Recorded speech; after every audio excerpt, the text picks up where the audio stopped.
What's going on YouTube? GZTV feeling a lot better, feeling a lot more energetic. We are here with another video. We are here with Dexter, the second episode of Season 6. We are in full stride here for the new season.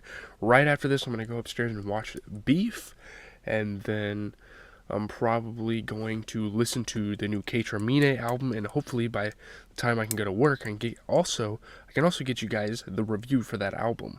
I'm going to be taking notes as I listen to that album so I can give you guys my thoughts on it. Really excited for that. But for the topic at hand, we have Dexter. A new season, new villains, new suspicious characters, that sort of thing. So during Dexter's nighttime ritual of reading a bedtime story to his son, Harrison says Daddy's box, and Dexter realizes that his son has noticed him putting away blood slides, so he doesn't want his son to catch onto his lifestyle, you know. Sorry if my computer made any noise. My nose is a little nasally. I wish my voice sounded better, but I don't feel too bad. You know, I might hack up some mucus every now and then, but I don't feel too bad. Professor James Geller and Travis Marshall are planning their next Doomsday tableau. So those are our antagonists. It's kind of like their ritual to kill people. That's what they call it, I guess. Dexter Morgan opens the refrigerator and finds an engagement ring. Deborah Morgan opens the refrigerator and finds an engagement ring sitting there. And yeah, I mean, I guess, you know, Quinn is taking it way too far, you know, already. He is pushing the relationship to the limit, which, to be fair, I mean, Deborah is kind of, like, toxic for what she says later on in the episode. I guess we'll get to that. Deborah informs Dexter about the proposal, and he secretly hates that Quinn might become Harrison's nephew. Yeah, or uncle. Not nephew, what the fuck? It's uncle, right? Yeah, uncle. He doesn't like that. He doesn't want Quinn to have anything to do with his family because him and Quinn have had a few run-ins in the past. When Deborah arrives at work, everyone is watching a video of her and the restaurant shooter. Like, she is just, I mean, she's a hero. I mean, she's done a lot of heroic deeds, and it's going to lead up to something special here in the series.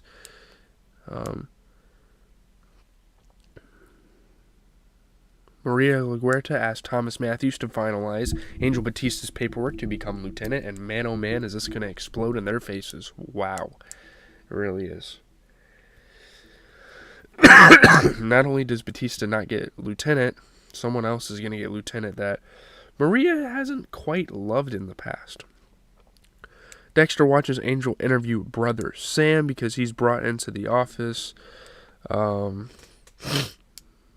He owns a garage where Omar worked, the fruit vendor victim, and there's like some connections there, and he's like their main suspect right now. Matthew surprises Deborah by offering her the lieutenant position. That's kind of crazy, honestly, that Deborah would get it, but she was kind of moving up in the ranks. She got detective at the beginning of the show. She made S.H.I.E.L.D. She's been steadily progressing. And it's really cool to see the characters evolve as they get newer positions, you know, their new traits and all that stuff, you know. Let's go. Dexter tries to decide if Brother Sam has really changed or not. Did he kill Omar, his own coworker? I mean, he'll have to find out. He's going to have to go on his own expedition. And I'm not really sure why Dexter does this. I guess it's kind of like a hobby to kill people to, like, find justice, but the ones that his police department is, like, involved in, it's kind of sketchy and kind of risky, honestly. So Travis, one of the antagonists, visits his sister Lisa Marshall, like, who they haven't seen for a while, and he's supposed to be going out to do a job, but she kind of, like, holds him in, and yeah. Dexter deliberately backs his car into a dumpster to damage it and to take it to this, like, I can't remember what the auto shop was called. It's like Shepherd something auto shop, and that's where brother Sam is. So he wants to take it there to, like, get a feel for how he runs his business, like who he is. He wants to get to know him, and that's kind of what he did with Jordan Chase. He did that with the Trinity Killer, all sorts of different people. Meanwhile, Vince Masuka is enjoying working with a sexy intern named Ryan Chambers. Who fucking knows if she's even of age? I don't know, man. Deborah informs Angel about being offered the job. I mean, obviously, Angel's very disappointed, but he's got to show some love to Deborah because, like, he likes Deborah. He doesn't have anything against her. It'd be one thing if he actually had something against Deborah, but, like, he actually is rooting for her in the police force. So once she gets lieutenant, I mean, he kind of has to, like, give her some support. Dexter tracks brother Sam to an unknown house and hears a gunshot. He, like, follows him by car, and he assumes the worst. He assumes, and as does the audience. Like, brother Sam must have just ran up in that house and killed somebody for no reason. That's what it looked like, because it happened so quick. Sorry. Holy fuck. Okay.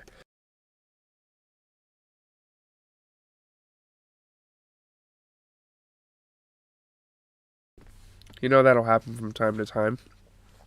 Sorry about that. I'm trying to recover from all the phlegm. Oh, that's nasty.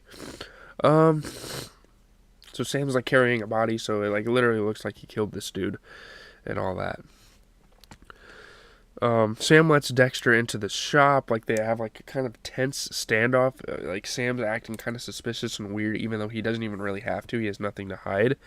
Dexter sees that the body Sam was carrying is a man named Nick, and he is alive. I mean, Sam like went into his house to like maybe punish him or like confront him about not showing up to work, and the guy like shot a gun at him.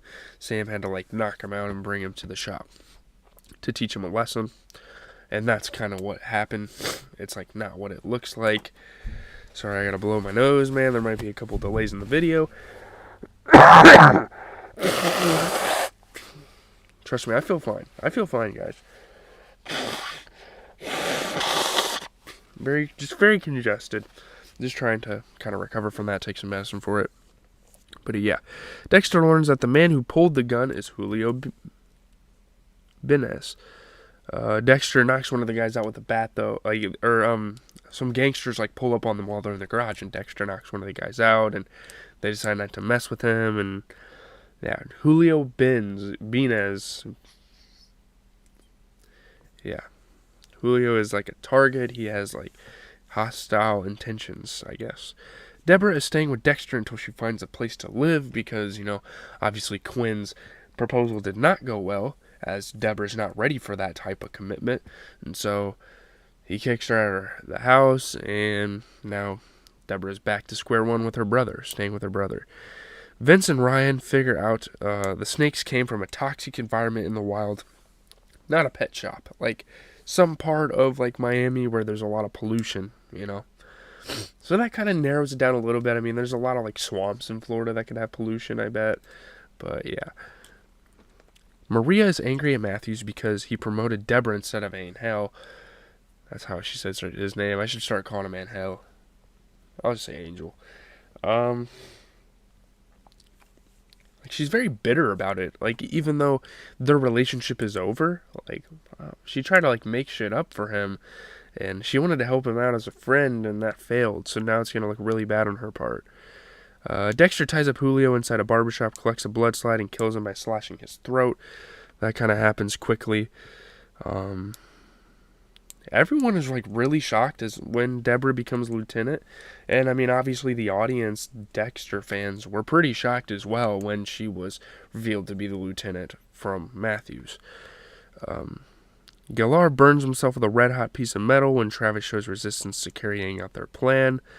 He's like, you're hurting me by not showing up, like, you know. To distract Harrison from his box of blood slides, Dexter gives him his own little box to play with, and hopefully that doesn't evolve into anything more than a little play box, but we'll see. In order to abduct his next victim, Travis pretends to be injured. A male jogger stops to help him. Travis knocks him out unconscious, and that's kind of like the plot. The cliffhanger. I keep saying plot twist, but it's more of a cliffhanger. I don't really have much to say about this episode. I mean, a lot of things are happening in the background. Deborah being lieutenant is going to be really interesting to see in the next few episodes, to see how she kind of handles that. Dexter and brother Sam have an interesting relationship, and that's going to build. Obviously, the antagonist of the series are going to continue to kill, and it's going to be interesting to see how long it'll take the department to kind of catch on and Will they start on like a manhunt for these two? Will they know these two did it, or will they like find them in the act of doing it? There's a couple of ways Dexter kind of has a formula for the season, which is not a bad thing. But yeah, I don't have anything else to say. I'll kind of give you guys a little outro. Sometime in the next couple of hours, I would say we're going to talk about Kate Mine, but I have to go upstairs, watch Beef, and then we're going to listen to Kate Mine, and then we're going to review Kate Mine. I'm having Hardee's for breakfast. I'm kind of excited. My mom's going to get it right now. I would go get it, but obviously I'm like sick of shit, so that's not happening. I have work 1 to 9, so no streams, no nothing today. I probably won't stream until like my voice is cleared up and I feel better. But NBA recap coming tonight. If that Nuggets-Lakers game is a good game, we'll definitely talk about it. I mean, based on the trend, every one of those games has been a good game. So have a good rest of your day, guys. I'm out.